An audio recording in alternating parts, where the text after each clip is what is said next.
무덤을 안 만들잖아요. 무덤을 절대로 안 만듭니다. 그래 이제 파고 이래 옛날에 꽃게 삭가지고 파고 그냥 넣고 그뭐 흙을 덮고서 위에는 뭘 하나 하면은 그 여를 말하면 소나무 떨이 같은 거 이래 비 가지고 위에 덮고 돌을 내놔요. 그걸 보고 애치이라 그래 여 사람은요. 그걸 파요. 그걸 파내 먹어본다고 있겠네요. 그게 그 짐승이가 아주 못된 짐승이래요. 우리 이종이 그 여동생이 죽는 걸 그거 갖다 묻어놔 파내면 여기서 파내면 우리 아는데 뭐요 우리가 다 알아요. 그래 우리 이모가 그 내 자식이라고 그래도 그거 다시 묻고 이래니도. 무덤을 파헤친다는 못된 짐승. 여우. 정확히는 붉은 여우입니다. 전체적으로 붉은기가 돌아 그런 이름이 붙었죠.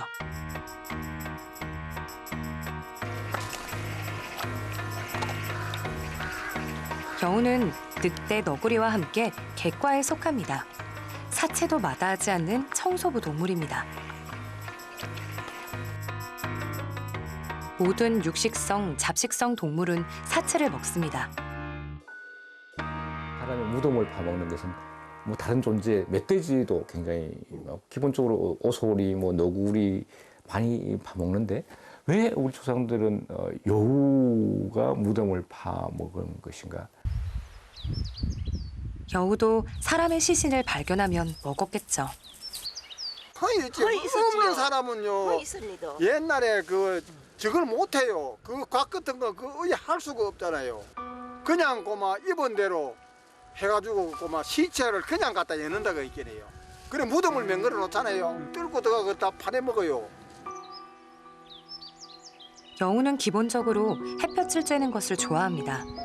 보통 무덤은 햇볕이 잘 들고 전망이 좋은 곳에 만드는데 여우가 선호하는 장소죠.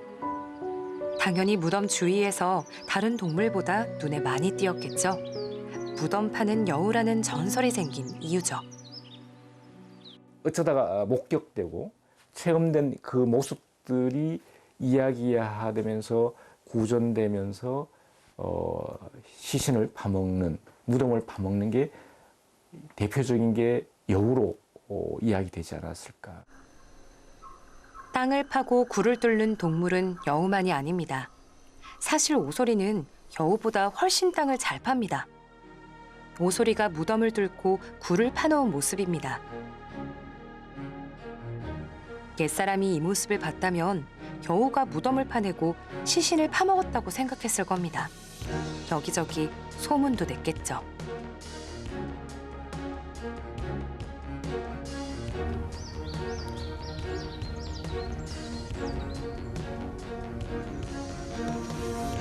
여우는 옛 이야기에 가장 많이 등장하는 동물 중 하나인데 주로 빈가 근처에 서식하다 보니 그만큼 자주 사람 눈에 띄었기 때문일 겁니다.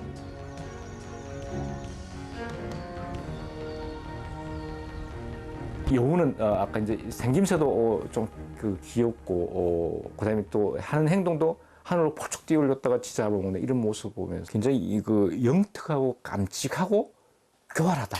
그다음에 가장 기본적으로 여우는 변신 능력을 가졌습니다. 여우가 오래 묵으면 예쁜 신부로 변하고 예쁜 여성으로 변해서 남자들을 홀리고 남자의 기운을 뺏고 하는 그런 경우인데 근데 결국은 성공하지 못하는 게 옛날 이야기의 대부분의 구조입니다. 1950년대만 해도 여우는 전국 어디서나 그리 어렵지 않게 목격됐다 합니다. 그때는 여우가 많아서 막 해만 지면 여 산에 와 저전 청양 끝이라고 저건네 산에 지역마다 캥캥 그래. 여우 우는 소리가 캥캥 그래. 밤에 아들 때는 무서워가지고 한 대 나가도 뭐했지.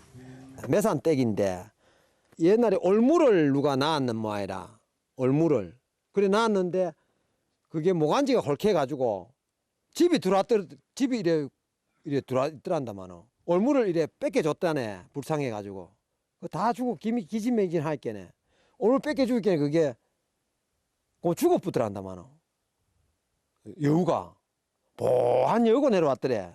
산 밑에 살았어요. 그런데 시어머니는 간팔로 셋이 돼가지고 단단하게 가져가고 뭐 걔가 꼬리 지지 끌고 내려 걔도 알았지. 그때는 그 웬도 알았으면 무서워가지고 바다같이 나오겠니까.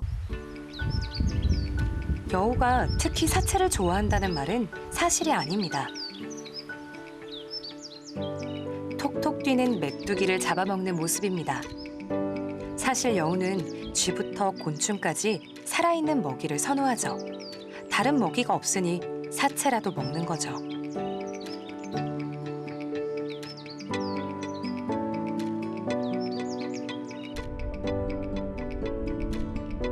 여우는 환경 적응 능력이 탁월한 동물입니다. 북극에서 사막까지 없는 곳이 없죠.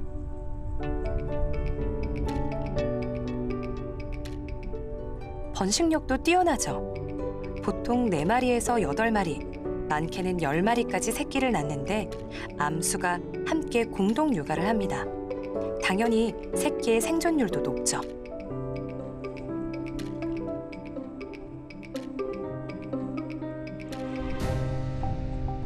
특히 붉은 여우는 무척 넓은 지역에 걸쳐 사는데 북반구의 거의 전 지역에 걸쳐 서식합니다.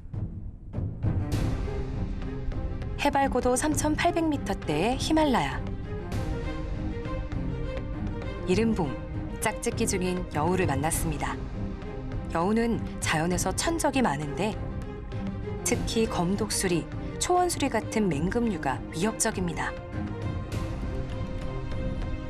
대를 잇는 게 아무리 중요해도 우선은 살아남아야겠죠.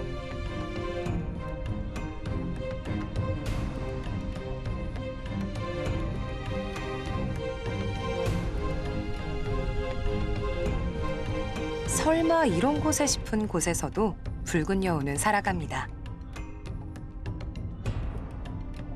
지구상에서 가장 외진 곳, 매서운 추위와 희박한 공기, 세계의 지붕이라 불리는 고도가 5,000m를 넘는 파미르 고원입니다.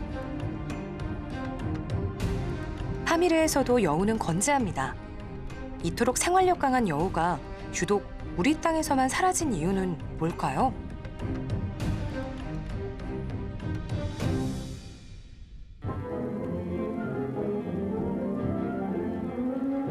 대전에 있는 충청남도 농사원에서 우리나라에서 여우가 한국 멸종한 여도 가장 큰 농사 이유는 쥐잡기 과거 운동의 광범위하게 발표를 벌어졌던 현재 쥐잡기 운동의 한국에 있는 부작용이 쥐는 꼽힙니다. 우리나라에서 생산되는 곡식의 약 5분의 1을 소모시키고 있습니다. 여우가 왜 없어졌냐 하면 원자 제약 나오고 없어졌어. 그게 50년대입니까? 50년대 예.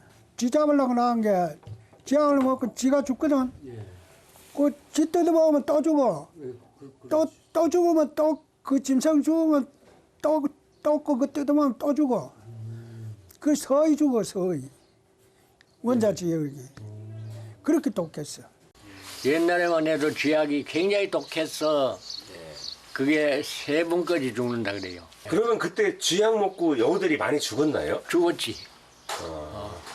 그 후로도 산짐승도 많이 죽었어.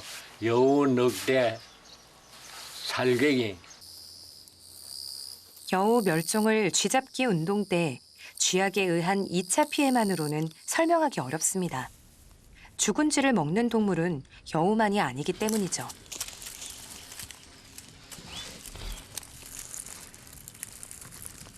같은 객과 동물인 너구리 역시 죽은 동물의 사체를 먹는 데는 누구에게도 빠지지 않습니다.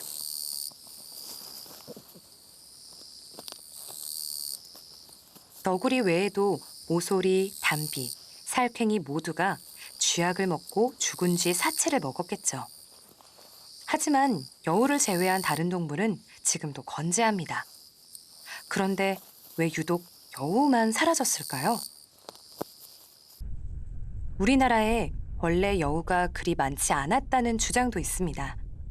풍성한 꼬리가 있는 모피를 얻기 위해 꾸준히 사냥했기 때문이죠. 여우 잡으면 또 목도리 하고. 여우 잡은 것도 봤습니까? 여우 잡은 건 못 봤는데 목도리는 뭐 하고 댕기는 거 봤어. 네, 여우 목도리. 흔히 여우 목도리들을 많이 했죠. 여우 목도리는 피가 나가가지고 많이 봤어요. 여자분들이 하는데 부유층에서 하지 이 뭐 참 서민들은 아유 엄두도 못 내고. 1927년의 기록을 보면 당시 여우 가죽은 15원으로 개 가죽의 15배, 멧돼지 가죽의 3배였답니다. 그 요 털에 또 값이 나가지고 값이 있어서 그거 두러 다니는 사람이 있었어요. 껍데기. 그거 잡을 때 왜 잡냐 하면 그 옥로를 나가서 잡는다 그래. 옥로를 나가가지고 잡아 그 껍데기 이제 피로 팔아먹고. 몽골 등에서는 여우 가죽이 지금도 상당한 고가로 팔립니다. 모피를 얻기 위해 사육도 합니다.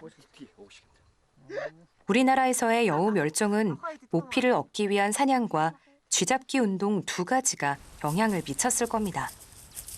온 사냐를 뒤덮었던 올무의 영향도 있었겠죠.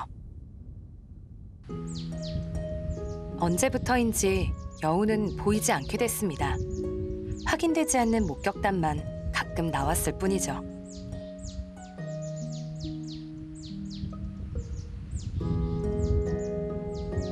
그러던 2004년 봄, 갑자기 강원도 양구에서 여우 사체가 발견됐습니다. 온 나라가 들썩였죠. 당시 사체로 발견된 여우의 표본입니다. 하지만 이 녀석이 어디에서 왔는지는 밝혀지지 않았고 더 이상의 여우 소식도 없었습니다.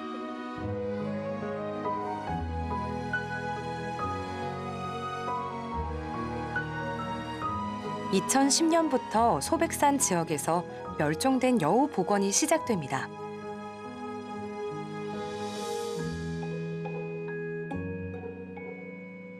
인공 증식을 거쳐 자연에 방사 중이죠.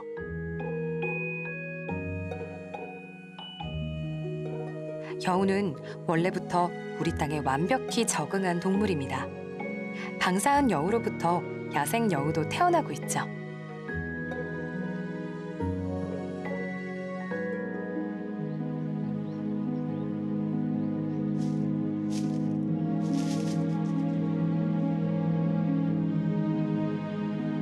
현재 방사된 여우는 남쪽으로는 부산, 북쪽으로는 휴전선 부근까지 우리나라 전역으로 퍼져나가고 있답니다.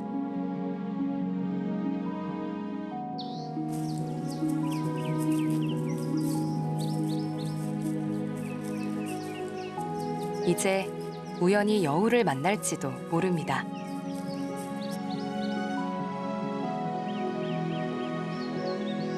여우에 관한 새로운 이야기도 만들어질 겁니다. 야생동물에 관해 전해 내려온 이야기와 전설. 그 속엔 지금은 잊힌 오래전 우리 자연의 모습이 담겨 있습니다. 옛 이야기는 과거를 여는 열쇠입니다. 같은 동물의 행태를 놓고 동물의 특징을 놓고 생물학적으로는 이렇게 접근했는데 인문학적으로 이렇게 접근했다. 이걸 동시에 모였을 때 우리 조상들은 그 동물을 어떻게 이해하고 인식했는지를 파악할 수 있는 것이죠.